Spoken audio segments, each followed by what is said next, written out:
Assalamualaikum warahmatullahi wabarakatuh.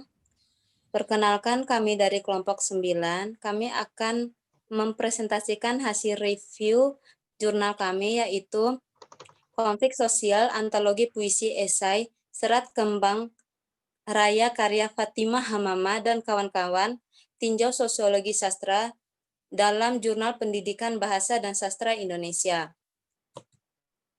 Adapun anggota kami yang pertama, Anggita Elmafira, NIM 065, Iva Khairiah, NIM 054, Nening Larasati, NIM 074, dan Hesti Hajah, NIM 051. Berikut pembahasan dari review hasil jurnal ini, yaitu akan dibacakan oleh kawan saya. Dipersilahkan.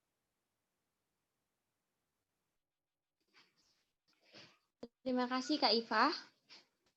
Baik, presentasi kali ini diawali dengan identitas artikel.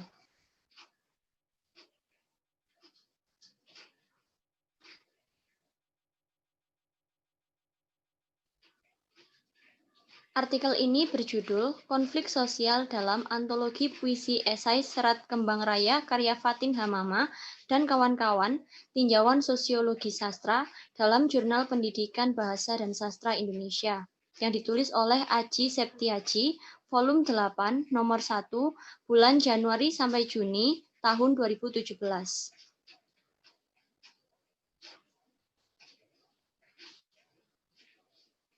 Selanjutnya yaitu latar belakang. Dalam artikel ini akan dibahas mengenai peristiwa kenyataan sosial berupa konflik yang terjadi karena kesenjangan antara harapan dan kenyataan hidup yang dialami sejumlah tokoh dan yang melatar belakangi keadaan tersebut.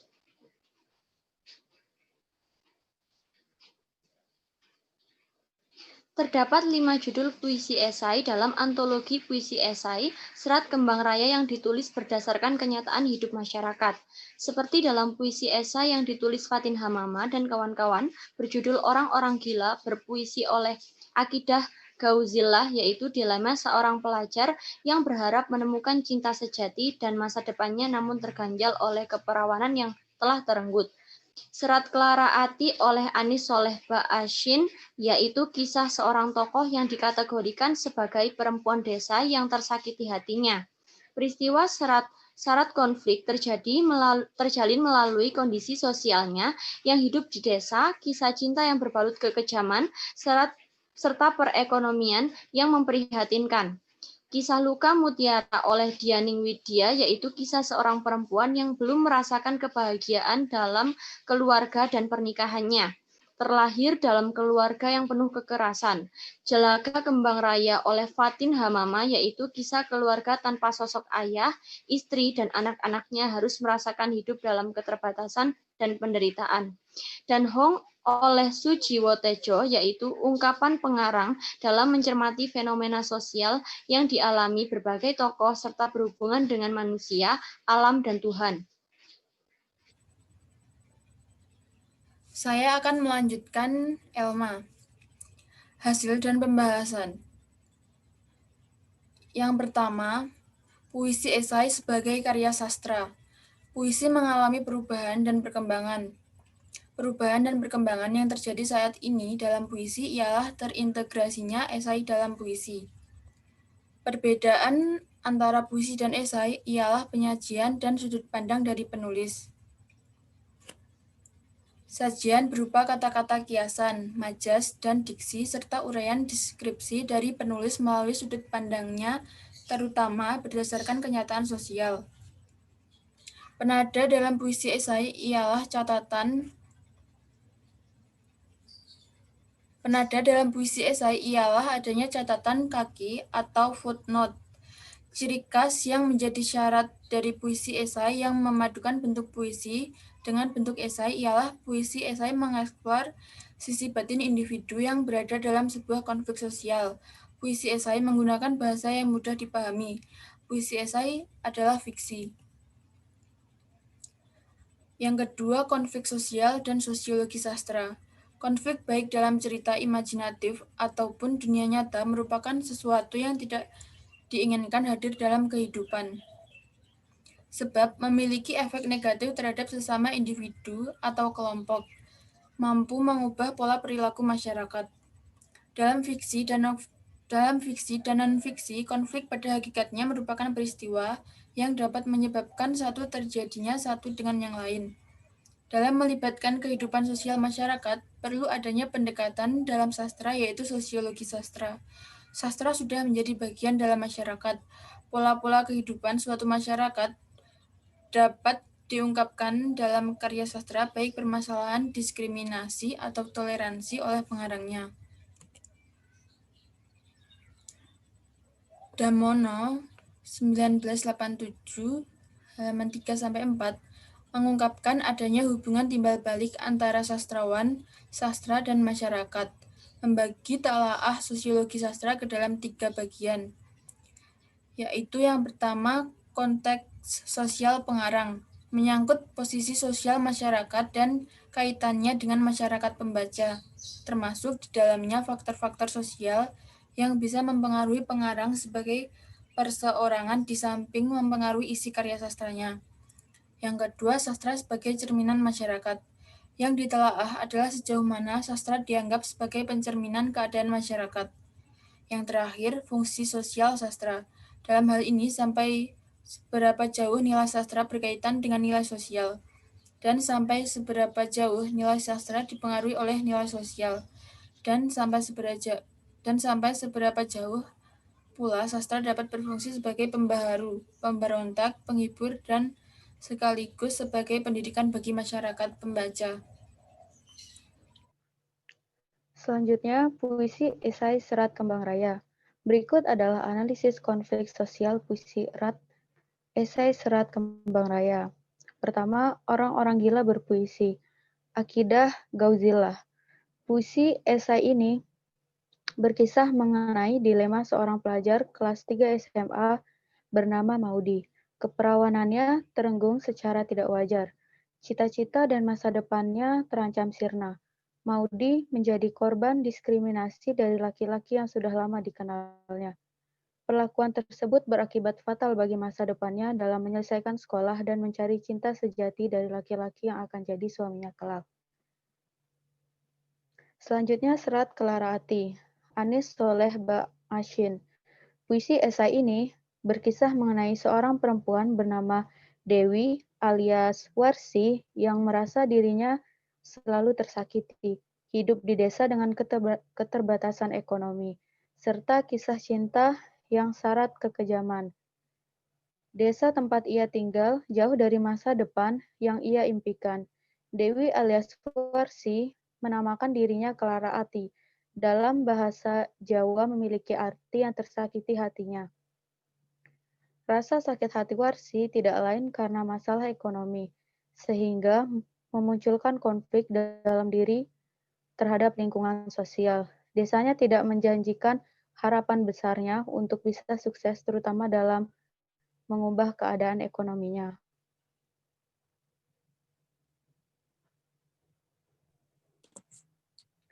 Selanjutnya, kisah Luka Mutiara Diaging Widya.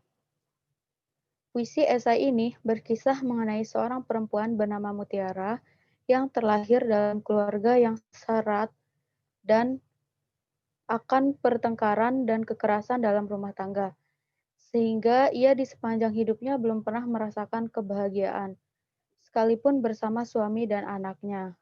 Konflik sosial yang tampak dalam puisi esai ini ialah tokoh Mutiara yang mengalami pasang surut perasaan dan pikiran dari serangkaian pengalaman pahit yang dialaminya. Pernikahan yang ia rajut belum berakhir bahagia. Yang ia dapat hanya kepedihan. Hal tersebut berlaku juga ketika ia dalam asuhan ibu dan ayahnya. Kondisi keluarga yang kurang mendukung perkembangannya yang seharusnya dihadapkan pada pengalaman positif dan bahagia. Layaknya anak-anak dan remaja, malah berbanding terbalik. Baginya, ayah bukanlah sosok yang membimbing, melainkan sosok kejam dan penebar duka, terutama kepada ibunya. Selanjutnya, Jelaga Kembang Raya. Fatin Hamamah. Puisi esai ini berkisah mengenai kisah keluarga tanpa sosok ayah, sebagai seorang kepala keluarga. Istri dan anaknya terpaksa harus mengalami penderitaan yang hidup dalam keterbatasan. Ana salah satu anak yang ditinggalkan oleh ayahnya. Perasaan dan pikirannya semakin menjadi benci dan murka, sekalipun ayahnya sedang sekarat. Kebencian Ana bertambah ketika ia ingat tragedi yang tentang kebiasaan ayahnya yang sering menghabiskan uang hanya untuk berjudi dan mencari wanita lain. Ana turut merasakan penderitaan ibu yang harus kerja keras untuk bisa memberi makan anak-anaknya. Dalam puisi esai ini, melainkan dari tokoh Ana sebagai anak, konflik sosial tampak pada seorang ibu yang harus menjadi single parent, mengurus dan membesarkan anak-anaknya, dan menjadi terlantar sebagai akibat dari ditinggalkan oleh seorang ayah. Hong Sujiwo Tejo. Puisi esai ini pengarang mengisahkan dirinya di sebuah kafe dalam mencermati berbagai fenomena sosial yang terjadi dalam kehidupan masyarakat. Ungkapan pengarang dalam mencerminkan fenomena tersebut berhubungan dengan manusia, alam, dan Tuhan. Puisi esai ini serat akan fenomena sosial berupa situasi atau kondisi masyarakat di bidangnya dengan sebuah konflik. Pada halaman 136, pengarang menyampaikan suatu situasi yang sering banyak orang alami, yaitu singgah di sebuah kafe. Pengarang mencermati segala aspek sekitar berikut penelusuran secara historis asal-usul kafe tersebut. Dalam puisi esai ini, pengarang menyertakan istilah lagu Bubuy Bulan sebagai nyanyian rakyat Jawa Barat, bahwa hanya sedikit yang akrab dengan lagu lokal yang diperdengarkannya dalam sebuah kafe, bahkan tempat-tempat lainnya. Sementara istilah melati dari Jayagiri adalah lagu Bimbo yang dinyanyikan oleh Iin Parlina tentang seorang yang menjadi sinar hati, yang entah segala kenangannya atau tinggal kenangan atau tidak. Sedangkan pada halaman 144 yang menjadi fokus utama ialah bahasa Tuhan. Sedangkan segala yang ada di dalam semesta ini ciptaannya Tuhan berbahasa kepada makhluk bukan seperti manusia berbahasa pada umumnya, melainkan dengan kekuasaannya melalui tanda-tanda alam semesta, iklim cuaca, bahkan makhluk ciptaannya. Dalam hal ini, seseorang pemuka agama melalui kitab keyakinannya yang diajarkan kepada masyarakat luas. Kelemahan. Yang pertama, tidak dijelaskan tujuan penelitian ini untuk apa, sehingga tidak diketahui apakah hasil sudah sesuai dengan tujuan atau tidak. Yang kedua, tidak terdapat metode penelitian. Langkah-langkah dalam penelitian tidak dijelaskan dalam jurnal ini. Yang ketiga, tidak terdapat halaman pada jurnal. Yang keempat, referensi yang digunakan dalam penulisan jurnal kurang. Seharusnya referensi 80% dari jurnal dan 20 dari buku. Namun artikel ini sebagian besar bersumber pada buku. Kelebihannya yang pertama, bahasa penulis jurnal sangatlah jelas dan mudah dipahami. Yang ketiga, penjelasan tentang teori sosiologi sastra dalam jurnal ini terperinci dan detail. Yang ketiga, menjelaskan konflik-konflik sosial yang terjadi dalam beberapa puisi secara apa adanya dan mudah dicerna oleh pembaca. Demikian hasil presentasi dan penjelasan yang kami berikan. Wassalamualaikum warahmatullahi wabarakatuh.